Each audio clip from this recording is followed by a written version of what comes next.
Perbudakan yang terjadi di desa nelayan di Indonesia terungkap dari investigasi yang dilakukan oleh media asing The Associated Press. Dari hasil penelusuran selama 1 tahun, diketahui kegiatan ini terjadi di Benjina, Maluku. Para nelayan yang sebagian besar berasal dari Burma ini dipekerjakan selama 22 jam sehari tanpa libur dan harus mengkonsumsi air kotor untuk minum. Sejumlah ABK yang diduga akan melarikan diri ditahan di dalam sebuah ruangan kecil seperti penjara dan hanya diberi sedikit makanan. Mereka akan terus ditahan di sana sampai ada kapal lain yang berangkat dan mereka akan dipaksa bekerja kembali.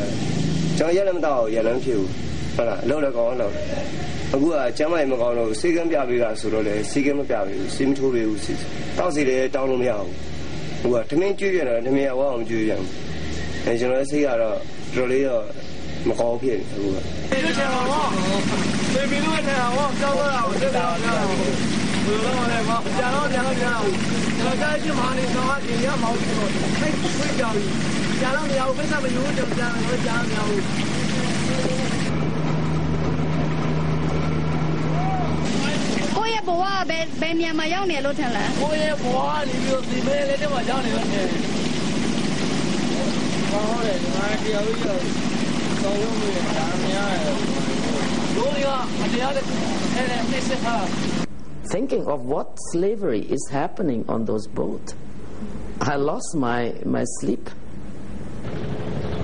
Tempat penahanan sejumlah ABK ini berlokasi tidak jauh dari pelabuhan kecil yang dimiliki oleh PT Pusaka Benjina Resources. Di pelabuhan itu, terlihat sejumlah pekerja lainnya menaikkan muatan hasil tangkapan laut yang akan diekspor ke sejumlah supermarket dan restoran di Amerika Serikat. Di Benjina juga terdapat makam para pekerja yang dijadikan budak. Sebagian besar di antara mereka meninggal di laut. Namun, makam tersebut hanya diberi penanda tanpa keterangan. Menurut AP, berdasarkan keterangan dari sejumlah budak, diketahui mereka bekerja selama 20 hingga 22 jam sehari dan harus mengkonsumsi air kotor untuk minum. Sebagian besar di antara mereka mengaku ditendang, dipukul, atau dicambuk jika protes ataupun mencoba beristirahat. Mereka juga hanya dibayar sedikit, bahkan tidak dibayar sama sekali.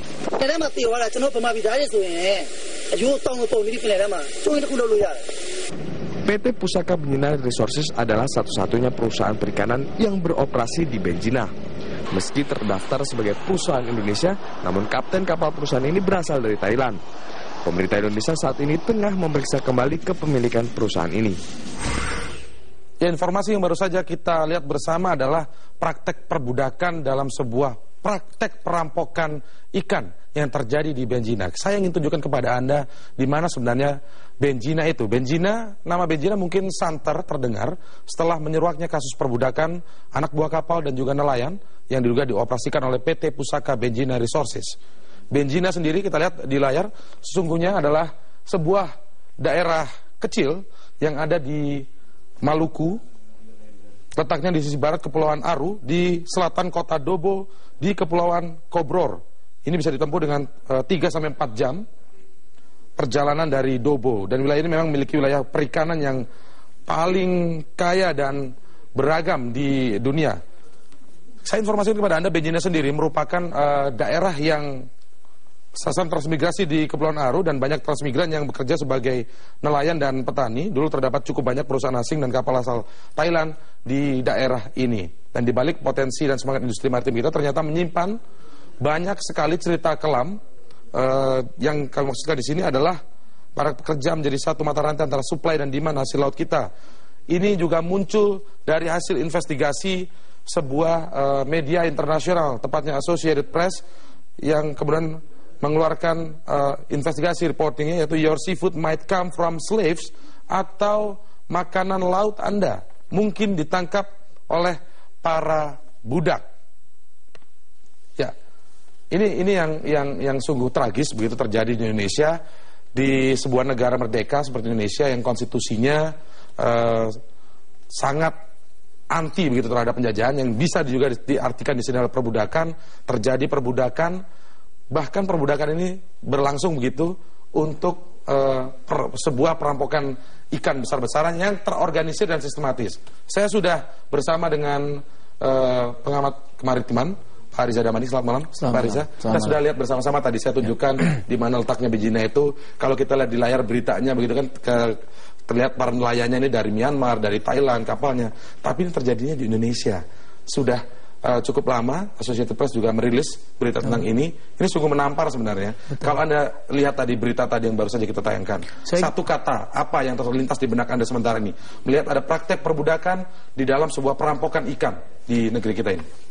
Kontras dan tidak dibenarkan. Ya, konstitusi kita dan undang-undang kita, sederet undang-undang kita tidak memberikan ruang sebenarnya terhadap praktik-praktik perbudakan. Tapi memang saya harus mengatakan di sini bahwa aktivitas pencurian ikan yang khususnya menggunakan ABK-ABK asing, itu rentan terhadap praktik-praktik perbudakan. Rentan sekali. Ini artinya tidak hanya, bisa saja tidak hanya terjadi terhadap di masalah di Benjina ini, tapi bisa di tempat lain. Betul, karena dengan menggunakan ABK asing, praktik-praktik ilegal itu semakin tertutup aktivitasnya.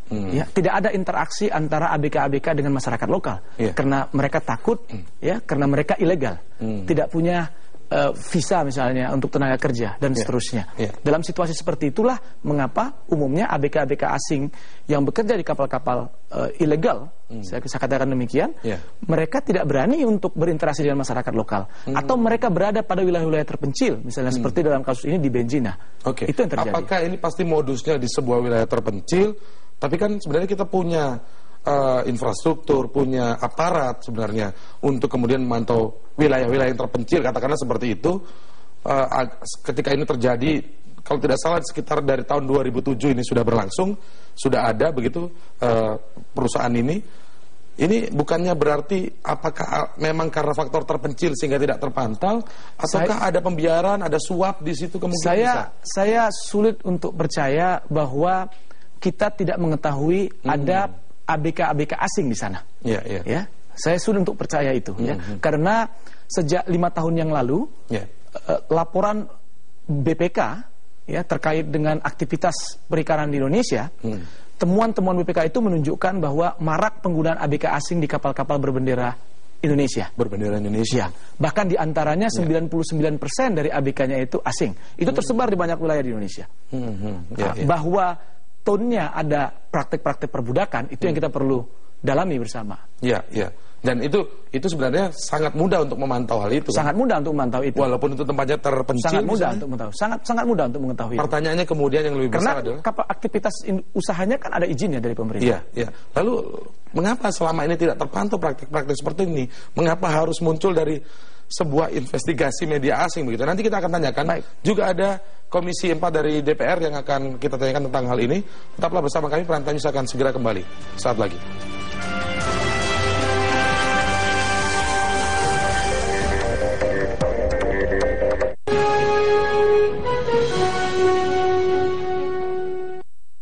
Didukung oleh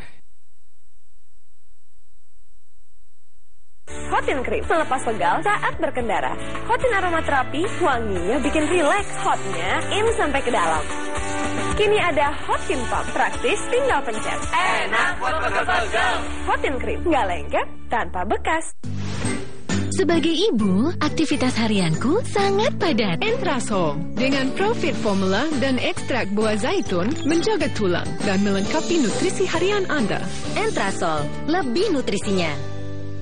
Tanpa disadari, orang Indonesia mengonsumsi gula berlebih. Dan kalori berlebih dari gula meningkatkan risiko diabetes. Ganti gula dengan Diabetasol Sweetener. Urusan diabetes, percayakan pada ahlinya. Diabetasol Sweetener.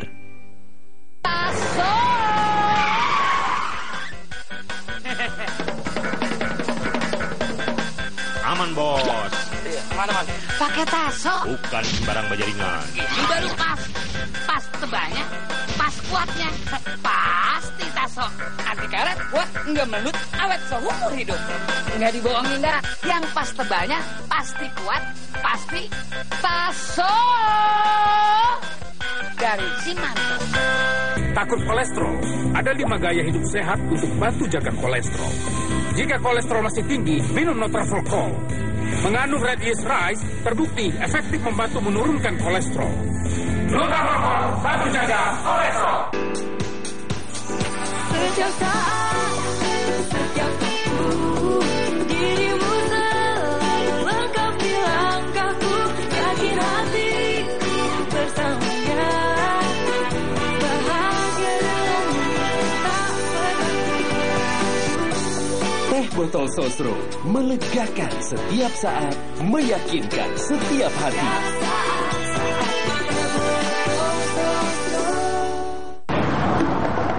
Udah di sini.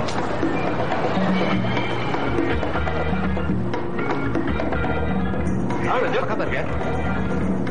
Hai Jo. Seperti biasa kan? Halo Brian. Hai. Udah ready tabelnya? Adi, meja. Thank you. Halo. Temukan berbagai keistimewaan hanya dengan Halo. Kartu Halo, just for you. Gaya hidup sehat itu wajib. Semua aktivitasku harus sehat, harus benar. Kalau masuk angin, minum tolak angin. Kalau aku kena flu, minum tolak angin flu. Tolak angin flu, cara sehat, cara benar, atasi flu. Orang pintar, minum tolak angin. Menjadi pengusaha dalam B-News malam ini.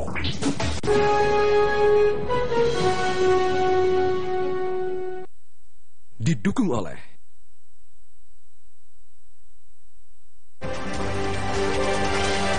Masih di Prime Times, kita sekarang akan perkenalkan narasumber yang lain bergabung.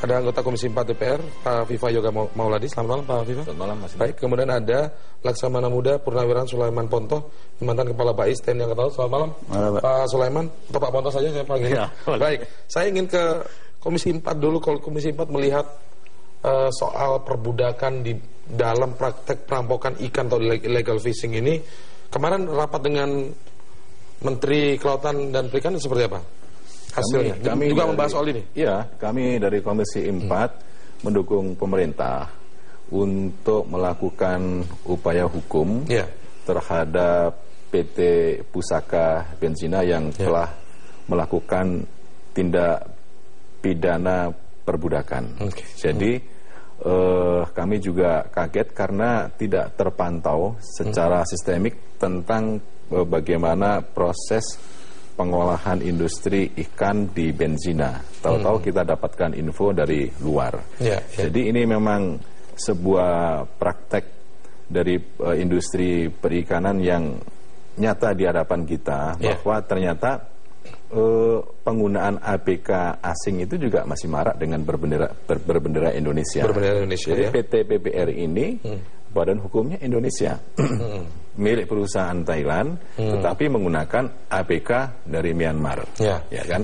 Jadi ini sangat tragis kalau menurut saya.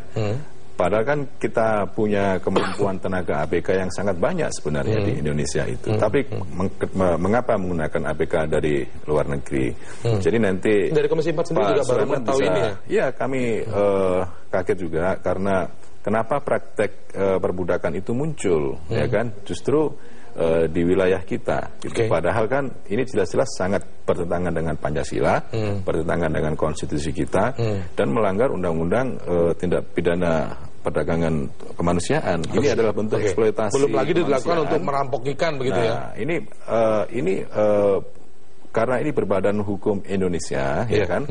Ada penjelasan dari pemerintah yang berbeda kalau menurut saya. Ini perlu diklarifikasi, baik dari pihak aparat maupun dari pihak KKP sendiri. Kalau dari pihak KKP menyatakan bahwa ini perbudakan. Ini dari pihak Anda mendukung tidak kalau ada permintaan dari KKP misalnya untuk melakukan penutupan PT Pusaka Benzina ini? Justru kami menuntut kepada KKP untuk menghentikan proses industri perikanan dengan cara mencabut izin, diklarifikasi secara hukum bahwa praktek-praktek perbudakan itu adalah benar adanya. Kalau memang benar bahwa itu melanggar peraturan perundang-undangan yang ada di Indonesia. Nah, itu juga menjadi bagian penting bagi pembelajaran terhadap praktek dari beroperasinya kapal-kapal berbendera asing atau ex-asing, ya ini menunjukkan ada 1.200-an moratorium kapal hasil moratorium Kepmen nomor 56 tahun 2014. 1.200 kapal ya? Yang menyatakan bahwa ini harus diklarifikasi dan diverifikasi dulu kapal-kapal berbendera asing dan ex-asing ini. Nah, tapi kenyataannya kan sudah jelas bahwa ternyata mereka itu dalam prakteknya melakukan illegal fishing, yang terkadang juga unreported dan unregulated fishing, sehingga bisa mengganggu nelayan kita. Baik, kalau Anda melihatnya seperti apa, Pak, soal ini munculnya dari media asing, pemerintah kaget, tadi DPR juga kaget, baru mengetahui hal ini. Ini jangan-jangan tidak hanya di Benjina saja ini sebenarnya terjadi banyak. Jadi memang kita harus lihat dari cara pandang. Yang pertama, ketika ini dari media asing, tentunya kalau akibat dari adanya perburukan sudah pasti kita bisa kena ban dari luar negeri. Hasil-hasil kita sudah pasti akan bisa di boykot. Itu. Nah, kemudian yang kedua, mari kita lihat dulu cara pandang orang asing. Bagi orang asing, nelayan itu high class. Jadi yang ikut di kapal itu sudah pasti punya pengetahuan, punya kemampuan, dan dia di atas. Tapi di Indonesia, yang nelayan itu kelas bawah. Dan lebih celaka lagi kalau daerah yang kecil-kecil seperti begitu, yang namanya nelayan hanya satu-satunya jalan keluar untuk dia bisa hidup. Sehingga anak-anak yang putus sekolah dari SD, SMP, tidak ada jalan lain untuk dia bisa makan, dia ikut kapal itu. Jadi nelayan. Apalagi seperti Benjina, coba lihat. Pertanian saja tidak ada. Padahal di daerah di negara lain. Bagi negara lain, yang namanya nelayan negara lain itu high class. Bukan karena terpaksa, tapi itu profesi. Begitu melihat kondisi seperti Indonesia. Di Indonesia tidak, terbalik. Dengan melihat kondisi seperti ini akhirnya memboikot. Bukan itu. Nah, salah satunya melihat sekarang Indonesia sedang bangkit, dia angkatlah situasi ini. Nah, peluang bagi nelayan, bagi luar negeri untuk melihat bahwa ada kondisi di Indonesia yang bisa dipublikasikan itu termasuk dalam perbudakan. Padahal di kita itu adalah jalan keluar bagi anak-anak kecil yang putus sekolah ini. Jangan melihat ini di Jakarta, coba lihat tuh daerah terpencil. Tempat saya di Sangir dulu banyak seperti begitu. Jalan keluar. Nah, tapi kalau yang kita berita yang tadi muncul misalnya itu bukan dari nelayan Indonesia rata-rata, tapi nelayan Myanmar yang kemudian mereka ada ditinggalkan begitu di dalam sebuah kayak seperti kandang, ada penjara dan sebagainya. Kalau itu nelayan Myanmar yang masuk di situ, nah ini makanya ini perlu didatangin. Yang mana sih? Perlu ada klarifikasi. Yang mana? Karena ini hanya dipukul rata seperti itu. Tapi kalau sudah datang, yang mana menurut ini yang mana? Baru setelah ada itu baru kita bisa. Jadi Anda meragukan bahwa ini masih bukan pasti bisa saja tidak bukan perbudakan. Tapi kalau dilihat yang lain-lain nanti pasti akan ketemu. Akan ketemu di mana anak-anak yang putus sekolah ini barangnya dia tidak bekerja di sana, tapi daripada dia lalu lalang jalan-jalan coba ke sini ikut-ikutan tarik pukat, ikut-ikutan angkat perahu. Nah, ini sudah bisa dibilang luar negeri lihat ini masuk dalam pegawai, padahal ternyata bukan pegawai. Nanti kita lanjutkan lagi. Ada sudut pandang yang berbeda, belum tentu ini perbudakan. Walaupun tadi ada tayangan seperti itu, nanti kita akan lanjutkan lagi. Tetaplah bersama kami di Prime Time.